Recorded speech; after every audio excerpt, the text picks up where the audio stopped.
sans plus tarder, ben, Stéphane, je t'inviterai à venir. Puis, tu sais, à différents moments cette année, j'ai parlé de toi. Tiens, tu peux t'asseoir ici, puis je vais te prêter un micro. Puis, tu sais, c'est comme le gars qui parle des fois de sa blonde, puis là, mais personne ne l'a vu, tu sais. Puis tout le monde se demande si c'est vrai, cette affaire-là. C'est un peu des fois comme ça, je me sens. Fait que j'avais hâte de te présenter pour vous sachiez que c'est vrai. J'inventais pas des histoires, des témoignages pour vous pomper, là, puis vous exciter à propos de Dieu, là. Mais cette personne-là existe vraiment. Puis vous ne l'aviez pas rencontrée, mais aujourd'hui, c'est vraiment un plaisir de t'avoir, Stéphane, puis de pouvoir te présenter à tout le monde comme ça. Merci, c'est un peu gênant, c'est tout. Oui, ça marche. Oui. Oui, c'est ça. T'es-tu habitué de parler en public comme ça? Ou? J'ai travaillé 25 ans en toxicomanie comme intervenant. Donc, j'ai une capacité de jaser beaucoup avec la foule. J'aime beaucoup la foule, j'aime beaucoup jaser, j'aime beaucoup transmettre des choses. Dieu m'a donné ce talent-là. Il me l'a toujours gardé, je l'ai toujours gardé. Malgré des choses mirabolantes qui m'est arrivées dans ma vie, parce que j'ai pas une vie tranquille. Okay. Tiens, on va changer de micro, toi puis moi, puis garde-les proches de toi quand tu parles comme ça. Fait que, mais t'es gâté, si t'aimes ça, jaser avec des foules, ben là, ce matin, on a dit comble. C'est très comble. J'ai détecté quasiment un petit peu de nervosité, là. T'étais disparu pendant quelques secondes, et j'étais comme... OK, on change de plan. Tu m'as fait peur un matin, là. J'avais pas préparé de sermon, fait que je comptais sur l'entrevue. Écoute, j'aimerais ça que tu nous dises un peu de quel coin du Québec tu viens puis où tu as grandi. Alors, je suis né à Saint-Jérôme, dans les Laurentides. J'ai grandi... ma mère a eu 5 enfants. Elle était monoparentale. Et à la fin, j'ai eu une très bonne mère, une mère extraordinaire, une femme une grande... Moi, je l'appelle la sainte. Là. Elle a élevé 5 enfants. Et pour nous protéger, elle nous a emmenés en campagne. J'avais 3 ans. Alors, elle nous a emmenés dans le rang Sainte-Marguerite à Mirabel, où j'ai passé 13 ans de ma vie, où j'ai passé mon adolescence, mon enfance, les plus beaux Noëls de ma vie, les plus belles choses de ma vie. Il va m'arriver des choses difficiles, mais à travers ces choses difficiles, j'aurai toujours l'amour d'une mère qui va être présente pour me combler et me protéger. Bien, justement, on est dans la saison du temps des fêtes, puis tu as fait allusion, tu as vécu des beaux Noëls, tout ça. Alors, raconte-nous donc peut-être ton plus beau souvenir de Noël là, d'enfance. On venait de déménager en 1971, où il y a eu une grosse tempête. Je ne sais pas s'il y en a qui s'en souviennent, une très, très grosse tempête en 71. Nous autres, c'était notre jour de déménagement et c'était la veille de Noël. Alors, je me souviens, j'étais très, très, très jeune, mais je me souviens de tout parce que c'était comme très, comment je pourrais dire, c'était quand même un événement là, où c'était incroyable de vivre ça. Et je me souviens que j'étais sorti aller dans la neige et ma grand-mère faisait partie du déménagement aussi, elle était dans le déménagement avec nous. Et je suis tombé dans un trou de neige et elle m'a pris par la main pour me sortir de là. Et c'est la première fois où j'ai senti la protection de quelque chose, où j'ai senti un sentiment que j'étais protégé. Le lendemain, incroyable que ça peut être, chez nous, on fêtait Noël. Tout était sur les murs, les cadres étaient sur les murs, les planchers étaient lavés, c'était beau, les lits étaient faits, tout était en place, le sapin était remonté, les cadeaux étaient en dessous de l'arbre de Noël. Et ma mère commençait en septembre à faire les tartes et les tourtières, et elle mettait ça au congélateur. Et ce qui était plaisant, c'est qu'elle invitait toujours une famille qui était un peu plus démunie que nous, malgré qu'on n'était pas riches chez nous. Mais il y en avait toujours du partage chez nous. Alors, elle invitait une famille et on fêtait Noël tous ensemble. Et j'avais cru au Père Noël toute mon enfance, parce que moi, le Père Noël, ça existait. Et les voisins qui ne nous connaissaient pas, mais vraiment pas, qui étaient une famille un peu plus aisée, nous ont envoyé le Père Noël chez nous. Alors, j'ai été envoûté de voir le Père Noël arriver chez nous. Ce fut mon plus beau Noël. Wow. Tu as fait allusion à ta mère comme étant une sainte, puis elle avait cette générosité-là, puis cet altruisme qui l'animait. Parle-moi un peu de comment se vivait là, la foi chez vous durant ton enfance. Moi, ça a commencé vers 7 ans. J'ai une grand-mère qui est qui a beaucoup la foi, qui prie Jésus le matin, qui a ses moments de prière le matin. Il ne faut pas la déranger. Maman nous dit tout le temps de ne pas rentrer dans sa chambre. Alors, je trouve ça tellement mystérieux. Et le soir, la même chose. Elle rentre à 8 heures dans sa chambre et on ne peut pas rentrer dans sa chambre. Et le dimanche, moi, c'est les fins de semaine. Alors, je m'amuse, je vais jouer avec mes amis, je me lève tard, sauf le dimanche. Ma grand-mère va commencer à venir me réveiller le dimanche. Et là, j'ai un petit caractère d'enfant qui dit, elle dit, là, habille-toi, on s'en va à la messe. J'ai dit, hein? Elle dit, on s'en va à la messe. Là, je dis, je veux pas aller là. Je dis, ben, elle dit, là, je te dis, tu devrais y aller. Parce qu'elle dit, tu sais, Stéphane, elle dit, le bon Dieu existe, mais elle dit, l'Iarbe aussi.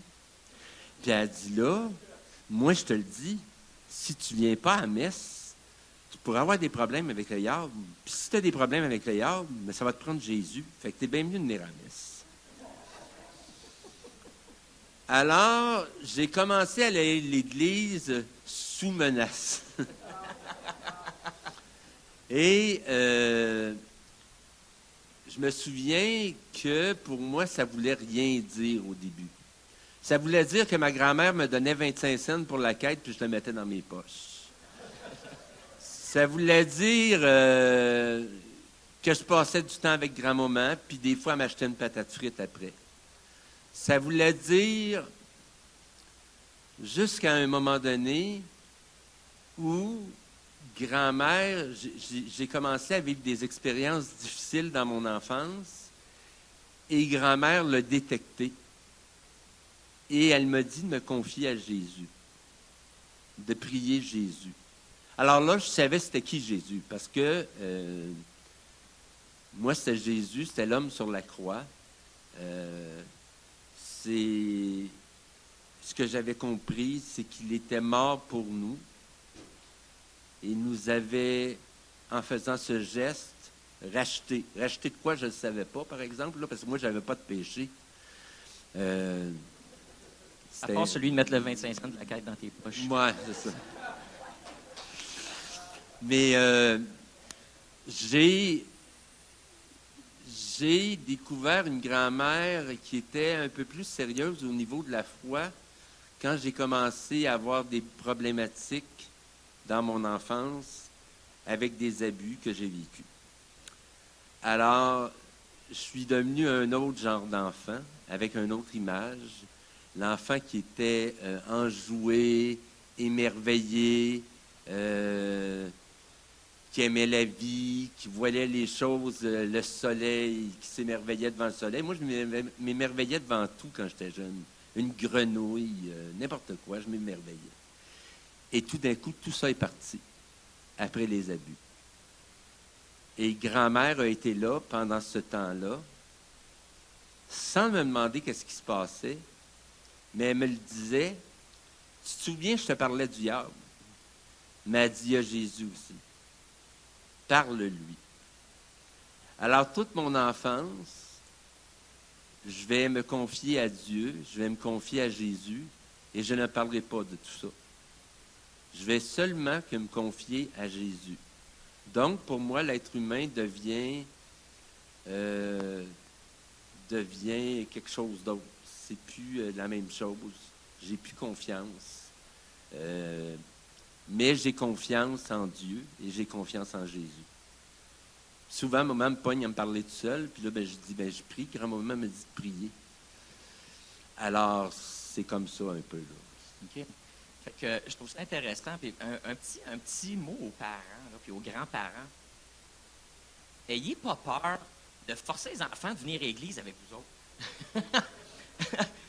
Des fois, je rencontre des parents, puis c'est comme ils disent, ben là, mes enfants, ils me disent qu'ils n'ont pas le goût. Et puis, ça fait quoi, ça? Ils n'ont pas le goût. Ils n'ont pas le goût d'aller à l'école, pareil, puis on les force d'aller à l'école. Force-les à venir à l'église. Puis je trouve ça fascinant, parce que ta grand-mère a fait ça avec toi, et puis c'est devenu... C'est là que tu as dit, quand tu as vécu des choses difficiles, puis soudainement, tu as commencé à parler de Jésus, parce que quand même, à force d'aller à l'église, tu avais entendu parler de ce Jésus-là, tu avais appris à connaître des choses à propos de lui. Puis soudainement, c'est devenu un peu plus personnel quand tu as vécu des temps difficiles. Fait que parents, initiez vos enfants à la foi, là, comme ça, puis amenez-les à l'église. N'ayez pas peur. N'ayez pas peur d'insister.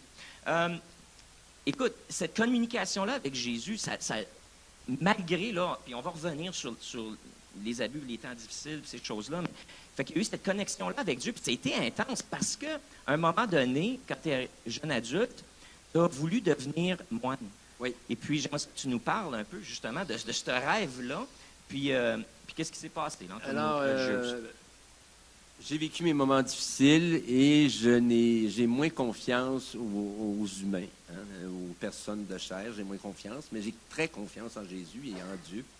Et il y a une communauté catholique qui est à Bécomo, qui invite des jeunes à venir passer une semaine pour voir s'ils ont une vocation.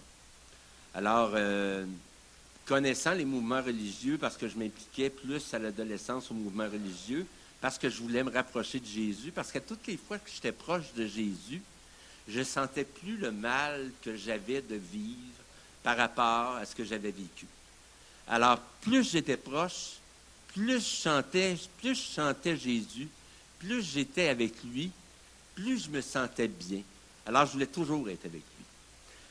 Alors, je suis parti pour aller passer une semaine là-bas. Et la mère supérieure m'a dit, viens passer un mois de discernement. Alors, je suis allé passer un mois de discernement. Et après ce mois de discernement, on m'a invité à venir passer une année et à commencer à étudier pour aller en Haïti comme missionnaire. Alors, ce fut une année magique.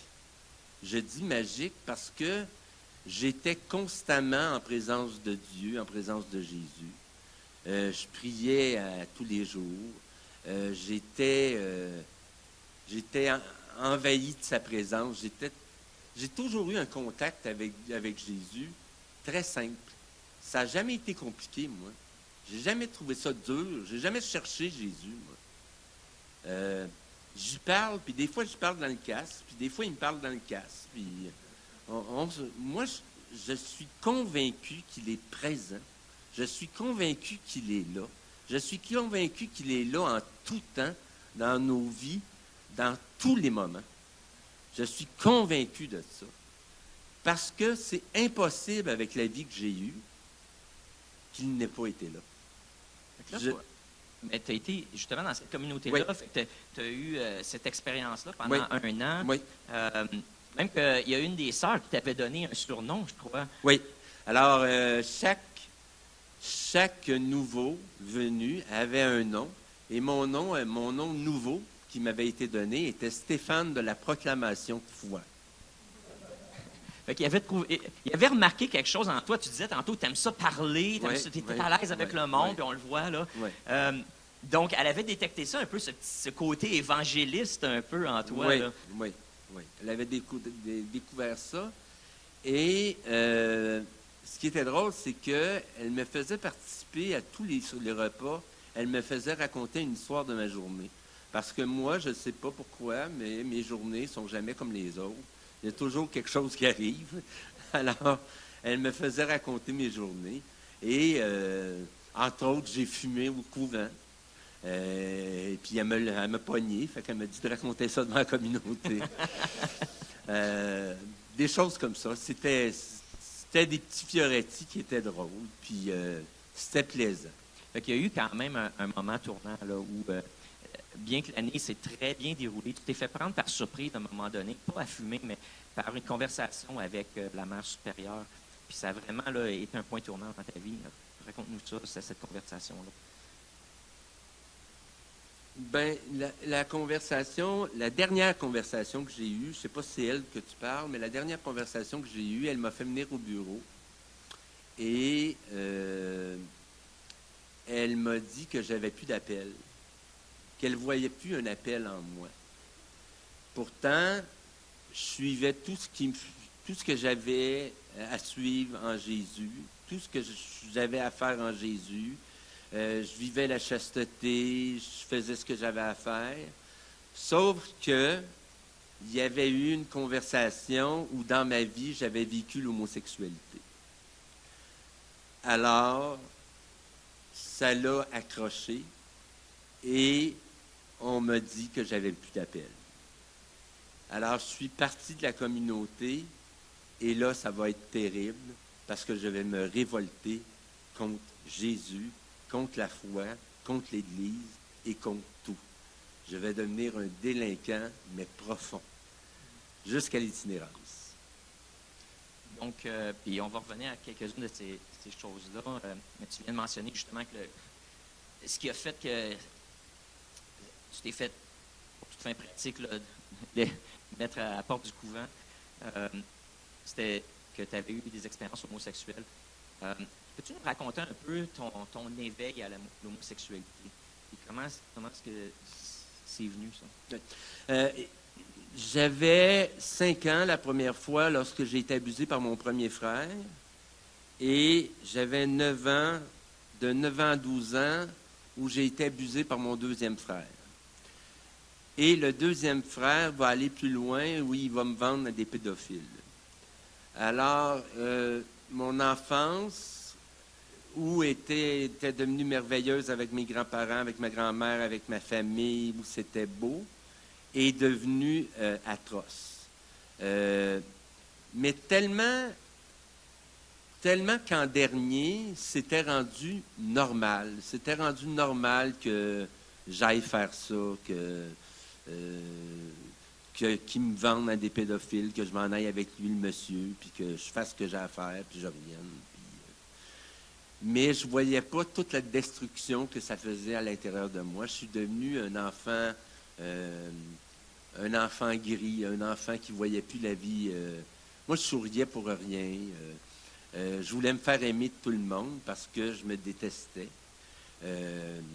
Et naturellement, j'ai reproduit ce que j'avais vécu au niveau de la sexualité avec d'autres personnes parce que je n'avais jamais connu la sexualité hétérosexuelle avec des femmes. J'avais jamais sorti avec une femme. Et tout ce que j'avais connu, c'était l'homosexualité. Donc, pour moi, c'était sécurisant. Puis, c'était un milieu qui était... hey, c'était le fun. Il y avait des parties là-dedans, il y avait du monde, le monde était joyeux. Il y a des parades à Montréal, il y avait ci, il y avait ça. C'était... Je comprenais pas, moi, pourquoi que le monde était scandalisé de ça. Je ne comprenais pas. Et l'homosexualité va m'emmener jusqu'à l'âge... Ben, je vais continuer, si tu permets, jusqu'en 2017.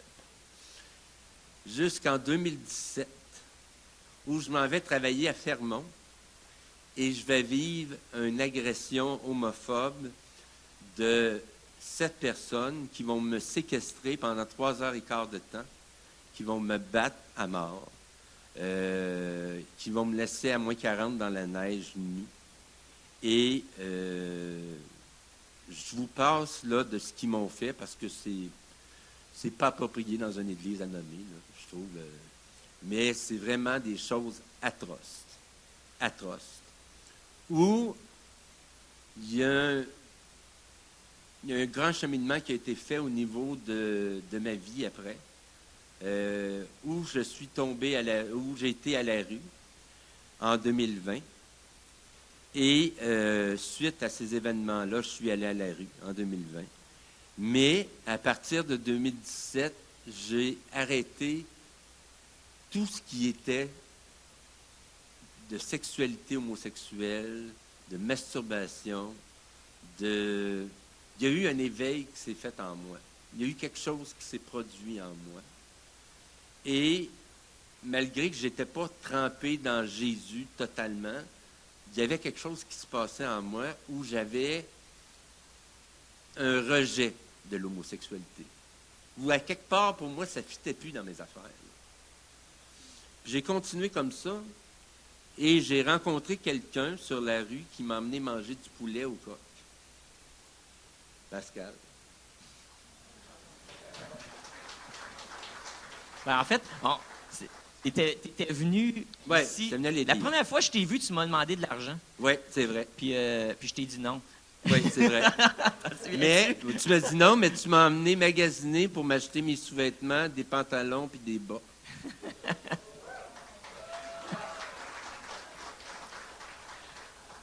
Parce que tu savais très bien probablement qu'avec l'argent, je ferais des niaiseries, là. Fait que... Mais je t'ai demandé du linge, puis tu es venu avec moi. Tu as dit oui, on va y aller. Puis tu es venu me chercher, puis on était venu m'habiller.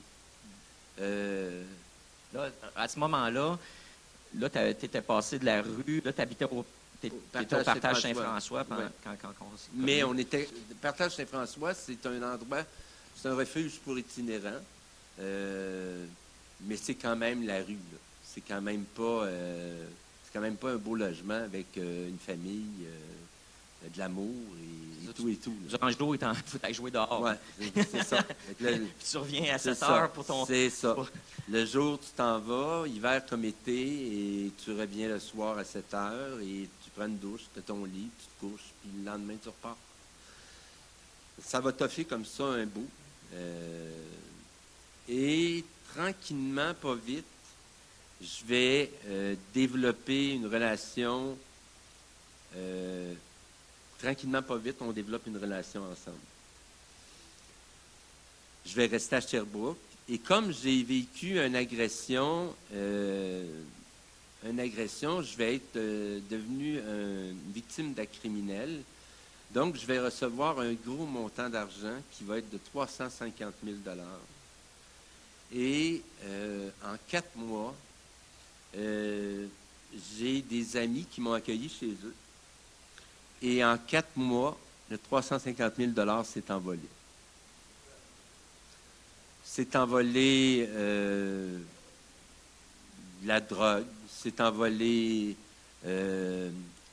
parce que je les ai acheté des voitures, s'est envolé parce que je les ai gâtés, s'est envolé pour bien des raisons. Des mauvaises, des bonnes. Je suis rentré dans un métro, j'ai donné 10 000 $ au métro pour qu'il donne aux personnes qui avaient besoin de manger. J'ai fait des bonnes choses pareilles, parce que j'avais été enseigné, quand j'étais petit, à faire du bon. Donc, j'ai fait du bon, mais je me suis détruit beaucoup. Quand justement, le moment où on s'est rencontrés, ça a été aussi quand même un moment où tu as commencé à renouer avec Jésus. Parce que tantôt, tu disais, tu te sentais proche de lui quand tu étais jeune, tu te sentais proche de lui aussi quand tu étais en communauté religieuse. Puis après ça, à un moment donné, quand tu as été exclu de la communauté religieuse, là, tu as dit, je me suis rebellé. Je me suis rebellé contre tout le monde, je me suis incluant Jésus. Puis tu as mis de côté, puis là, tu es parti dans des bauches, puis tout ça. Mais quand on s'est rencontrés, ça a été il y a une transformation qui s'est faite. Comment ça s'est fait, ça, cette rencontre-là, ou ce renouveau, là, cette reconnexion avec Jésus? Moi, c'est tes yeux. Je te l'ai dit hier. Moi, j'ai regardé les yeux de Pascal. Moi, je regarde beaucoup les yeux des gens, moi. C'est par les yeux qu'on voit l'âme. J'ai toujours cru en ça. Et j'ai regardé ses yeux. Parce que, tu sais, quelqu'un qui t'invite à manger du poulet, puis qui t'invite à... C'est un pasteur, puis il t'invite à l'église, puis il va t'acheter des pantalons, puis des sous-vêtements, puis... tu sais, puis j'avais vécu plein d'affaires. J'étais comme méfiant un peu, puis... Je suis venu à l'église, ici, et je marchais avec une canne. Et Pascal a dit à un groupe, on va prier pour la guérison de Stéphane. Oui, c'était après la réunion, ça, je me Ouais, souviens. après la réunion, Tout était juste fini, là. drette là, Juste avec là. la colonne, ouais. Et le groupe se sont mis à prier et j'ai laissé ma canne. Ça faisait... Parce que ça, cet handicap-là que tu avais, c'était une des conséquences de l'agression que tu avais L'agression, subie. oui. Ça faisait déjà là, quelques années que Ça faisait depuis 2017. tu vivais la douleur Oui. chronique, je me souviens, Oui. dans ta Oui. hanche, Oui. dans ta jambe. Alors, je devais marcher avec une canne, je devais prendre des médicaments, beaucoup des médicaments, et les médicaments ont pris le bord et la canne aussi. Alors, j'ai plus de douleur. Il m'est arrivé un autre incident le 21 décembre de l'année dernière où je me suis cassé la même jambe à 3 places, où maintenant j'ai une tige de métal et des vis dedans. Et avant de venir à l'église aujourd'hui, j'ai dit à Pascal, avant de rentrer dans l'auto, moi, j'emmène pas ma canne à l'église. Alors, j'ai laissé ma canne chez nous et j'ai aucune douleur aujourd'hui et je me sens bien et je suis avec vous autres. Ouais, puis on a prié une fois, on est prêt à le faire 2 fois. Fait que Ouais. c'est sûr qu'aujourd'hui, avant que tu partes, on te laisse pas partir sans prier encore pour toi, pour une guérison. Mais ce que tu as vécu après, puis l'accident qui est arrivé. Mais donc, cette rencontre-là, tu dis, tu as rencontré des gens qui ont prié pour toi, puis tu as vécu un miracle cette journée-là. Oui. Tu as eu aussi cette rencontre-là, ça t'a touché là, un peu cet Oui. amour-là qui était sincère, puis l'accompagnement que je t'ai offert. Puis, donc ça t'a redonné confiance en Jésus. Ça m'a redonné confiance en Jésus, mais ça m'a plutôt redonné confiance aux humains en premier. OK. J'ai vu en toi le bon, j'ai vu en toi que c'était moi qui voyais les choses tout croche. De parce que j'avais vécu, j'avais plus confiance aux humains, mais avec toi, j'ai comme découvert que ça se pouvait le bon monde, puis Jésus était là. Jésus était présent. Puis Jésus était présent vraiment. Parce que quand je me suis senti guéri, je me suis senti normal. Là. J'ai pas vu rien. Il n'y a rien qui m'est apparu. J'ai pas senti une grosse chaleur. Je me suis pas mis à shaker. Mais j'ai senti quelque chose intérieurement dans mon cœur qui se passait. Et après ça, on a développé une relation, parce que même si j'étais à Montréal, créez-moi que je connais les numéros de téléphone de Pascal, et puis je m'en sers. Que j'appelle 4 fois dans une journée, moi, je suis pas gêné. Fait que j'appelle. Non, t'es pas gêné. Je suis pas gêné de laisser la boîte vocale. Non, je sais que t'es pas gêné. On se connaît assez pour... Et puis, ma foi a grandi de plus en plus avec le cheminement que j'ai vécu avec toi. Et ce qui m'a amené à faire de grandes réflexions sur l'homosexualité. J'ai donné ma vie à Jésus totalement. Je ne vivrai plus jamais l'homosexualité. Je ne crois pas en l'homosexualité. C'est quelque chose qui m'a été enseigné, qui m'a été emmené. Moi, on dit, on est comme ça, on est comme ça. Moi, c'est mes croyances. Je ne dénigre pas les croyances des gens. Et moi, c'est les miennes. On dit qu'on est né comme ça.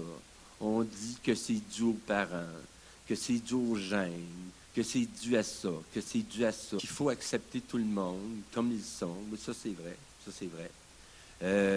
On dit qu'il faut accepter tout le monde comme ils sont. Je suis bien d'accord avec ça. Sauf que moi, si je veux fonctionner puis je veux vivre Jésus, ben il y a des choses que je dois rendre compte à lui pour obtenir, dans le fond, sa grâce, pour obtenir ses bontés. Ben il y a des choses que je dois choisir Et j'ai choisi de vivre pleinement ma foi. Et pleinement ma foi, c'est de dire non à ce qui n'est pas de Dieu pour moi, qui est l'homosexualité.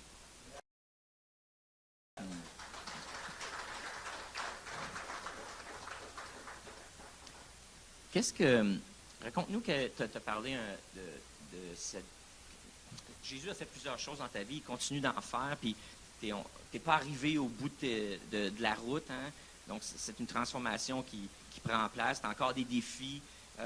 Mais as-tu d'autres histoires de... Qu'est-ce que Jésus a fait pour toi? Tu as parlé de ta guérison physique, tu as parlé de cette rencontre avec des croyants, puis avec moi qui a commencé à te redonner confiance dans l'être humain.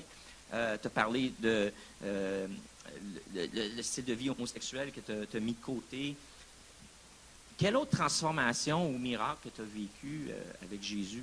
Comment est-ce qu'il manifeste sa présence? Écoutez, moi, depuis le 21 décembre de cette année, il m'arrive toutes sortes de choses.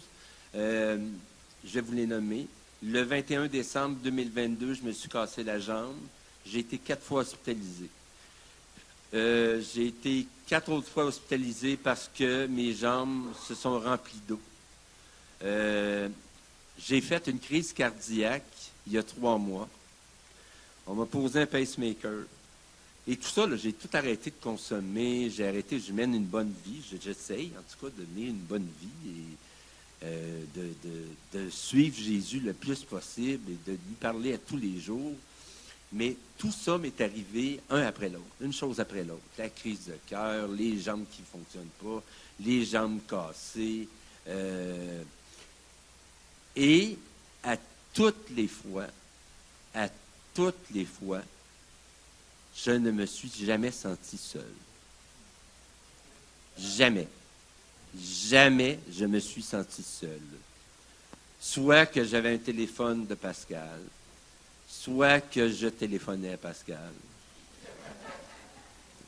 Mais je sentais et je sens toujours la présence de Jésus, qu'il est là. Il est là. Tantôt, j'écoutais les chants. Il y avait un chant en anglais, je me souviens plus c'était quoi les paroles, là, mais c'était tellement beau, ça me rejoignait tellement. Où il parle du roi. King of Heaven, come down. Roi des cieux. Oui, c'est ça. Viens. Mais moi, je suis convaincu qu'il est ici parmi nous tout le temps, qu'il est ici à la maison, qu'il est ici quand tu es en voiture, qu'il est avec toi tout le temps. Tout le temps. Parce que ça donnerait quoi de faire tout ce qu'on fait si ça n'existerait pas? C'est impossible que ça n'existe pas. Il m'est arrivé trop de choses pour que je me dise, Jésus, c'est pas vrai, c'est de la bullshit, c'est pas vrai. Puis, je suis pas un expert de la Bible, mais il y a des passages de la Bible que j'ai lus qui ont été écrits des années et des années avant que je sois venu au monde, puis qui sont d'actualité aujourd'hui. Alors, moi, je ne le cherche pas, Jésus, il est là. Wow. Fait que, donc, une guérison physique, oui. Une confiance restaurée dans les croyants, dans la communauté de Jésus, une libération de l'homosexualité, libérée de la drogue, et de l'alcoolisme. Oui. C'est les deux, je pense, toi. Oui. Et puis, cette présence-là qui t'accompagne, parce que quand on se jase, on ne fait pas juste dire « Hey, tiens bon, puis lâche pas la patate ». Non. Mais on prend le temps de s'encourager, puis après ça, on prie. Oui. Toujours. Oui. On prie toujours. Puis, on a eu plusieurs occasions de jaser comme ça, puis où ce que, justement, le téléphone sonne, on se parle, puis je sens l'anxiété au bout du fil, je sens la tension qui est là, puis la détresse dans certains cas.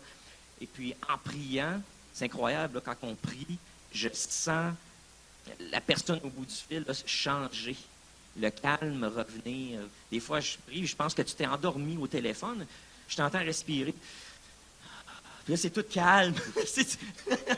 Avant, c'était tout stressé, saccadé. Puis là, soudainement, la respiration est calme. Puis là, Stéphane, t'es-tu... Oui. Fait que la paix, tu as expérimenté ça parce qu'on a commencé en parlant de la paix aujourd'hui. Oui. Puis peut-être tu peux nous parler un petit peu justement comment cette paix-là se manifeste dans des moments justement où tu tournes vers Jésus, puis Bien, ça cette vient. semaine, juste avant, je savais que je me venais ici en fin de semaine pour me faire baptiser et je savais que j'étais pour vous parler. Et ce fut la semaine la plus à l'envers que j'ai passée. Il y avait des gens, il y avait du monde qui ne voulait pas que je vienne ici me faire baptiser et qui ne voulait pas que je vienne parler, et surtout d'homosexualité, parce que c'est un sujet quand même délicat. Hein? C'est quand même délicat parce que moi, je ne sais pas qui a vécu ça, qui ne l'a pas vécu, qui pense des choses, qui croit, c'est quoi vos croyances, je ne sais pas. Moi, je parle de moi, et c'est un sujet qui est délicat par contre, parce que en société, c'est accepté, c'est bien vu, c'est pas jugé, on peut avoir des enfants, et c'est tout. Sauf que moi, mes croyances sont différentes maintenant. Et cette semaine, ce fut la pire semaine, où j'ai été malade, j'ai pas filé, j'étais tout le temps couché, je me suis enragé après le bon Dieu. Il n'y avait pas d'allure. Après moi aussi, je pense. Oui. Là, c'était le temps qu'il réponde, puis il répondait pas. Et, C'est correct que t'es pas le seul là, ouais. qui se sent comme ça. et finalement, quand il est venu me chercher hier à Montréal, je me suis assis dans l'auto. Et dès que je me suis assis dans l'auto, pouf, le calme, la paix, la tranquillité, la joie d'entendre les enfants en arrière, tout était redevenu normal. On dirait que mes yeux changent. On dirait que ma vision change. On dirait que tout l'espace-temps change. C'est tellement intérieur. J'ai même dit à Pascal, je l'ai regardé, j'ai dit, mon Dieu, que je suis bien. Et ce matin, je me suis levé parce que, à cause de tous les incidents et de toutes les maladies, de tout ce qui s'est passé depuis les derniers mois, je dois prendre beaucoup de médicaments le matin. Alors, je prends environ 48 pilules le matin. Alors, c'est beaucoup. Et on s'entend qu'après 48 pilules, on ne se sent pas trop bien.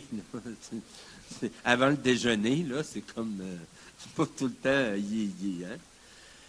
Et je me suis dit, tout le long que je me préparais, ça va aller, t'es pas tout seul, ça va aller, Jésus est avec toi, t'es pas toute seule. Et jamais j'ai lâché de dire, Jésus est là, Jésus est là, Jésus est là. Et quand je suis rentré dans l'église, une petite madame qui m'a accueilli en arrière, elle m'a donné la main et j'ai senti sa paix. Et ça m'a calmé. Et j'ai été capable de me lever pour chanter, de faire mes choses, de me sentir mieux. Même si je ne me sens pas à mon top, là, je vous le dis, je me sens pas, j'irai pas courir un 10 km ce matin, mais je me sens bien pareil. Je suis heureux d'être ici. Je vous regarde, vous êtes beaux. C'est vrai. On est chanceux d'avoir une église. Je suis chanceux de connaître l'église de Carrefour. Je suis chanceux d'avoir été itinérant à Sherbrooke et d'avoir rencontré Pascal Bergeron et sa famille. Parce qu'ils m'ont accueilli chez eux, puis écoute, t'accueilles un itinérant chez vous, là, tu ne sais pas, je suis un gelé, moi. Je suis un gelé, puis pas à peu près. Moi, je prenais 15 speeds par jour, à part du crack, puis j'y allais au toast. Fait que j'étais pas bien honnête, puis j'étais pas bien tout le temps drette dans mes affaires. Mais ils m'ont accueilli comme ça, puis l'amour qu'ils m'ont donné, parce qu'ils ont Jésus dans leur cœur, m'a transformé et m'a appris que l'honnêteté est importante, que la sobriété est importante, que toutes ces choses-là, pour vivre Jésus, c'est important. Ce qui est beau, c'est que Je te regarde aller, là. Je sais pas, je viens émotionné. Je suis un gros bébé, des fois. C'est... Tu sais, tu as fait des choix, mais en même temps, je vois des choses qui se passent, puis c'est comme... C'est pas juste de ta volonté, ta propre volonté, mais je vois vraiment Jésus qui te transforme, tu sais, puis des choses que tu as été capable d'abandonner, puis de lâcher, puis dire non, c'est puis tu peux confirmer ou infirmer, peut-être ce que je dis, mais dans mon expérience, c'est que il y a des choses qu'on essaie de changer des fois par nous-mêmes dans notre propre vie, des habitudes de vie, des dépendances qu'on a, un style de vie même, tu sais, qui est ancré, là, tu sais, ton style de vie homosexuel, puis cette expérience-là, puis ces attirances que tu avais, qui sont au-delà de toi, là, au-delà de la capacité, de la volonté de juste dire non. Tu sais, on devient esclave de plusieurs choses, puis ce que j'ai vu, c'est un gars qui, à mesure que Jésus travaille dans sa vie, il est capable soudainement de dire non, puis de changer des choses qu'il n'a jamais été capable avant. Parce que Jésus, c'est ça qu'il fait. Il vient nous libérer, puis il vient aussi libérer notre volonté. Que soudainement, ce qu'on n'était pas capable de faire avant par nous-mêmes, ou de dire non, ou briser, soudainement, on est capable de choisir, parce que Jésus vient briser ces chaînes-là, puis il vient fortifier notre volonté de choisir, justement. C'est là qu'on dit qu'on est vraiment libre en Jésus, parce que là, soudainement, on est capable de dire oui à Jésus, on est capable de dire non à la drogue, on est capable de dire non à l'homosexualité, on est capable de dire non à des choses qu'avant, on n'était pas capable. Mais en croyant en Jésus, en croyant en Dieu, c'est sûr et certain que je le sais qu'il y en a un autre bord. Puis qui va attaquer. Puis qui va tout faire pour que ça ne marche pas. Et j'en suis conscient de ça. Étant donné que j'ai vécu à peu près tous les vices qu'il n'y a pas, je suis conscient que je vais me faire attaquer ou je vais me faire, dès qu'il y a quelque chose de spécial par rapport à Jésus, c'est sûr qu'il m'arrive quelque chose. Là, on parle du monde spirituel. Oui, du monde spirituel. Juste pour être clair avec certains d'entre vous, vous n'êtes pas familier avec le langage chrétien, tout ça, mais on parle de Jésus, mais on parle du diable aussi qui, quand il tient quelqu'un là, en esclavage pendant... Il est esclave du diable pendant des années. Oui. Une fois que tu rencontres Jésus, lui revient à l'attaque là, pour essayer de décourager puis de te ravoir de son bord. Là. C'est ça. Sauf que ça ne marche pas. Parce que je m'en rends tout le temps compte. Puis j'ai toujours la ligne directe du répondeur. Il est toujours surpris quand je réponds. C'est comme « Ah! Ah! Pascal! » Mais, et je pose des questions. Je pose beaucoup de questions parce que c'est un apprentissage. Je ne pourrai jamais découvrir tous les mystères de Dieu, tous les mystères de Jésus. Je ne crois pas que je ne pourrai, en tout cas, un jour peut-être, quand je serai avec lui.